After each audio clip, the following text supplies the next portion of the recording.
We go now to the director of the White House National Economic Council, Kevin Hassett. Good morning to you. Good morning. We took you literally. You said last Sunday you'd come back and talk to us about that household survey, the jobs picture. You said you really trust it. That report came out. It showed America added 64,000 jobs with unemployment ticking up to 4.6%. But we've seen analysis, including from the top economist at U.S. Navy Federal, saying the U.S. is in a, quote, hiring recession. Very few jobs being added since the spring, and wage gains are slowing. Are we in a hiring recession? No, I don't think so. I think that basically the number was about what the market expected. It was a number that was less than 100, which is a little bit lower than you'd like. But then after that, we got the consumer price index numbers, which were really amazing. And so if you look at the 3-month moving average of core consumer prices, then they're running at an annual rate of about 1.6%, way below the Fed's target. And my old friend all the way back to grad school, Austin Goolsbee, is now one of the Fed governors voting on interest rates, conceded that they should have cut rates faster, and that he's going to do so in the future because of this inflation number. Well, he was one of the dissenters when the Fed's decision Correct. came out. But when it comes to inflation, as you just referred to, that number showed there was still a rise in inflation. It was just at a slower pace than expected. If you pull out energy and pull out food, it rose at the slowest pace since 2021, up 2.6% in November from a year ago. But then there are quirks in here, because it looks like the prices weren't gathered until Thanksgiving. Discounts kicked in. There was no increase reflected in terms of housing costs. Why do you trust the data now when you haven't in the past? Oh, I think that you're right to always be suspicious about data, and it'll look a lot cleaner when we get a full survey, which we didn't have this time. But, 2 of the 3 numbers, if we go back to the 3-month moving average, were fine. And so I think that the error band around the 1.6% inflation, about that's the pace it's running, is probably pretty tight. Surely there'll be some revisions, but I think the numbers are about right.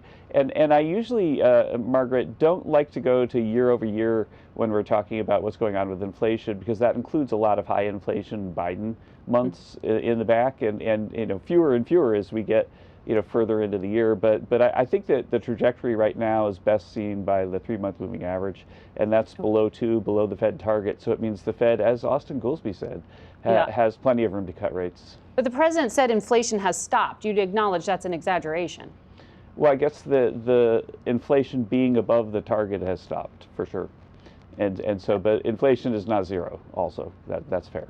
Okay. He did not give those caveats. He just said inflation has stopped. Kevin Hassett, stay with us.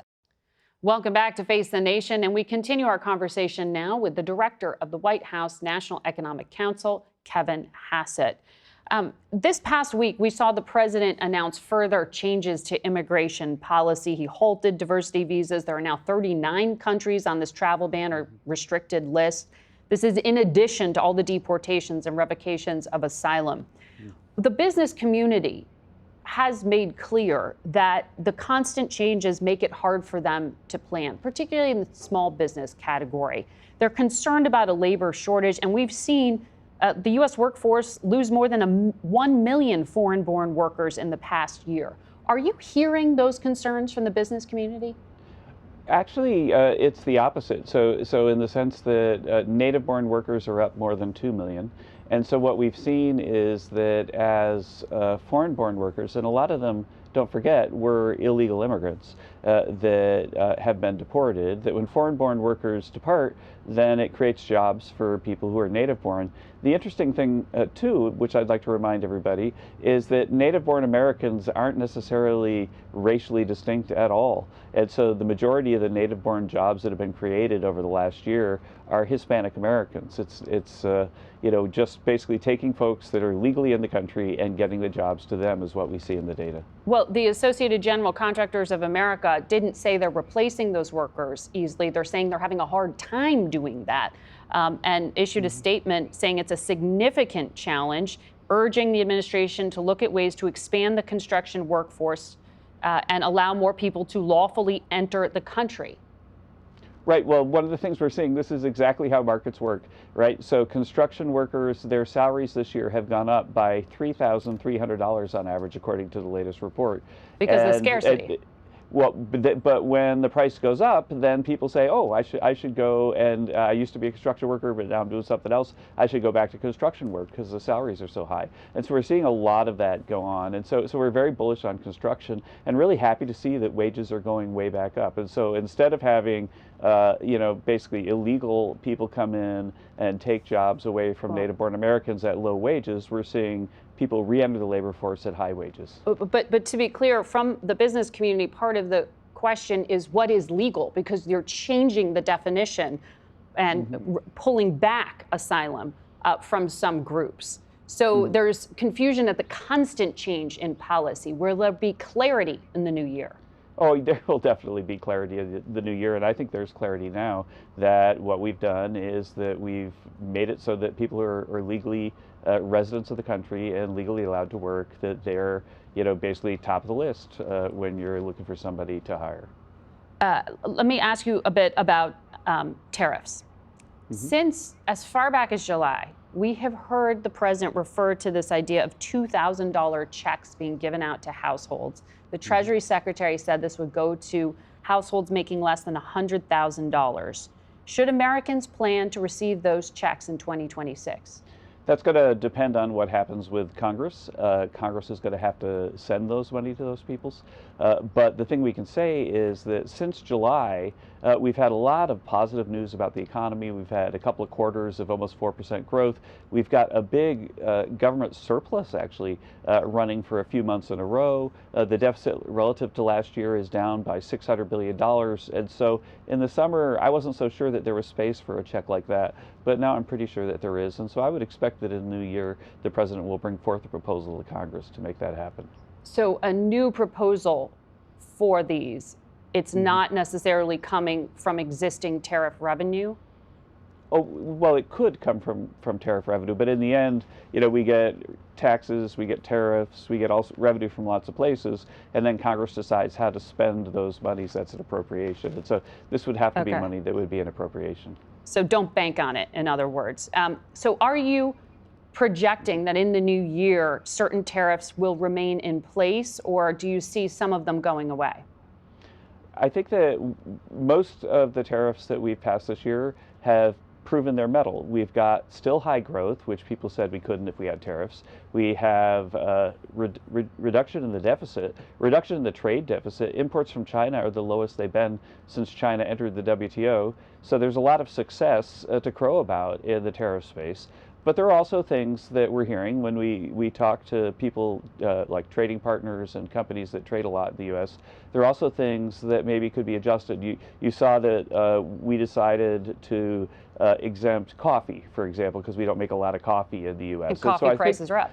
And I think that if there's something that's not made in the U.S. at all, that there's an appetite, and Jameson Greer is leading the effort to study these matters, that there's an appetite to exempt things if they're really not meant to be made in the U.S. because of, like climate or things like that. You've also got the Supreme Court decision pending in terms of the specific IEEPA, as they're called. These are tariffs where the justification was citing fentanyl, Canadian crude, some Chinese imports. If the Supreme Court doesn't find in your favor, who gets the refund? Is it the companies or is it the consumers? How's that work? Yeah, we really expect the Supreme Court is going to find with us. And I also think that if they didn't find with us, that it's going to be pretty unlikely that they're going to call for widespread refunds, because it would be an administrative problem to get those refunds out there. But basically, whoever paid the tariff, like actually cut the check to buy the thing, would be the person who would be getting the refund if there were one. Doesn't the administration claim it was the country that paid that? You're saying the company. It would be like I'm not talking about the incidence, right? So the incidence of the tariff. So in the end, who pays the tariff depends on elasticities of supply and demand. And we know that China cut the price a lot, so that the post-tariff price from Chinese goods is about what it was before the tariff. But the people who pay the tariff, if there is a refund, the people who actually paid for the good, the importer in most cases, they're the ones who'd be the first line of defense for refunding the tariff. But I really, really don't think that's going to happen. It'd be very complicated. And then that person would be responsible for allocating the tariff refund to the appropriate folks. That sounds like a mess. Yes, it is a mess. And that's why I think the Supreme Court wouldn't do it. Well, we'll wait and see. I want to quickly ask you about the oil market. I asked you last Sunday about that decision to seize a tanker off the coast of Venezuela. We saw yet another one over the weekend. You said last Sunday it probably won't affect oil prices to be taking this oil off the black market. Do you stand by that? And was all that oil going to China? Yeah, you know, I haven't been briefed on the latest. I did see that this is another ship that was basically operating in the black market. And so there's been a little bit of black market activity in the oil sector to go to sanctioned countries and to get them some oil. And they're getting that oil in order to avoid, you know, the reforms that we think would make the countries a better place. And so it's not a lot of oil compared to world supply. And so I don't think that people need to be worried here in the U.S. that the prices are going to go up because of these seizures of these ships. There's just a couple of them, and they were black market ships. Were these sanctioned ships going to China? I'm not sure where they were going. All right. Kevin Hassett, thank you for your time. Have a great you. holiday. We'll You be too. right back.